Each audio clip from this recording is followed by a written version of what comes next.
Congratulation Shakib, তুমি যে বাংলাদেশকে। বন্ধুরা, অবশেষে কি সেই দিন ফিরে আসছে? দীর্ঘ নীরবতার পর কি আবারও স্বীকৃতি পেতে যাচ্ছেন ঢাকাই সিনেমার জনপ্রিয় নায়িকা অপু বিশ্বাস?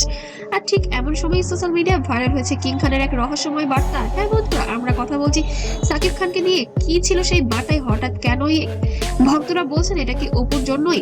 আজকের ভিডিওতে থাকছে পুরো ঘটনা বিশ্লেষণ আর নেপথ্যের গল্প। আমি বলেছি না আমার লোক বলেছে?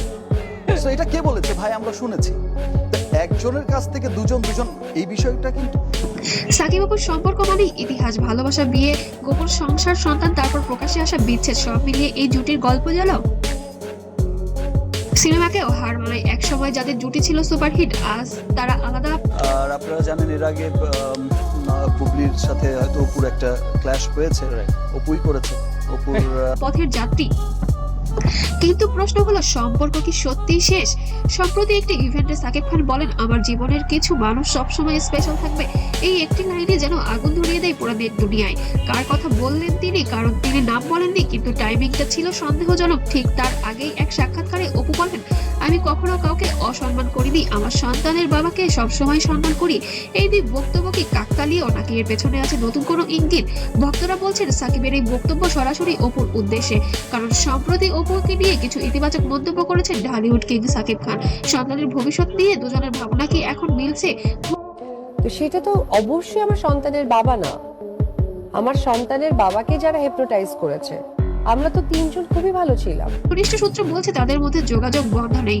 যদি সত্যিই আবারও স্বীকৃতি আসে, যদি আবারও সম্পর্কের বরফ গলে। অপু বিশ্বাস বহুবার বলেছেন নিজের সম্মান আর সন্তানের ভবিষ্যতের কথা ভেবেই সব সিদ্ধান্ত নেন। একজন মা হিসেবে তার সংগ্রাম কম ছিল না। অন্যদিকে এবং এখনো আছে আলহামদুলিল্লাহ। তো সেই জায়গা থেকে ওই ডিজাস্টার বিষয়টা সাকিবও এখন অনেক বেশি পরিণত, এমনটাই বলেছেন কাছের মানুষরা। তাহলে কি সময় বদলে দিয়েছে সব সমীকরণ? বন্ধুরা, আমরা নিশ্চিন্ত করে বলতে কিছু পারছি না, কিন্তু ঘটনা যেভাবে এগোচ্ছে তাতে মনে হচ্ছে ভবিষ্যতে বড় কোনো ঘোষণা আসতে পারে। হয়তো আবারও কোনো একটি মঞ্চে দেখা যাবে। তার পক্ষ থেকে ছিলেন মনিরুজ্জামান, তার চাচাতো ভাই। আর এই আমাদের কয়েকজনের সম্মিলিতভাবে আমাদের আসলে বিয়েটা হয়। জুটিকে হয়তো সন্তানের ভবিষ্যতেই আবারও তাদের কাছাকাছি আনবে। আপনার কি মনে হয় সাকিবের রহস্যময় বার্তা কি সত্যিই ওপর জন্য, নাকি সবসময় কাকতালীয়? কমেন্ট করে জানাতে যেন ভুলবেন না। ভিডিওটি ভালো লাগলে লাইক আর শেয়ার করে অবশ্যই সাবস্ক্রাইব করবেন, আর পেজ থেকে দেখলে অবশ্যই ফলো করে পাশে থাকবেন। ধন্যবাদ। আর পরবর্তী ভিডিও আবারও দেখা হবে নতুন কোনো চমকপ্রদ আপডেট নিয়ে।